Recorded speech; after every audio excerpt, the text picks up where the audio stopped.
मुख्यमंत्री ममता बनर्जी पहुंची अलीपुरद्वार, करेंगी जनसभा को संबोधित। जलपाईगुड़ी के कालचिनी ब्लॉक के नीमती मैदान में जनसभा को संबोधित करने के लिए मुख्यमंत्री ममता बनर्जी पहुंच चुकी है।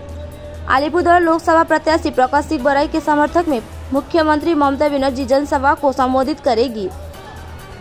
मुख्यमंत्री को सुनने के लिए काफी संख्या में लोग आए हुए हैं।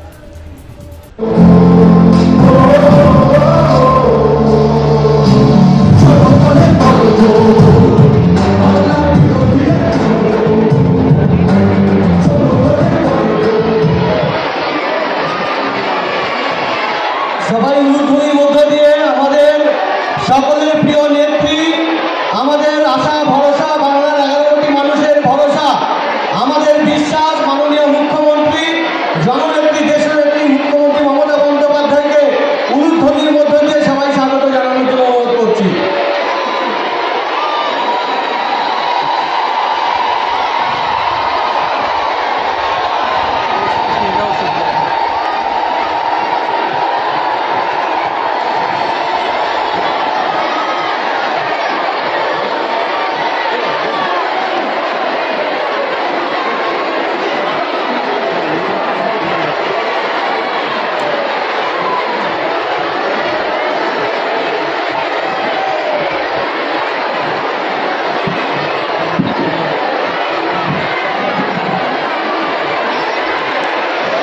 এখন আপনাদের সবার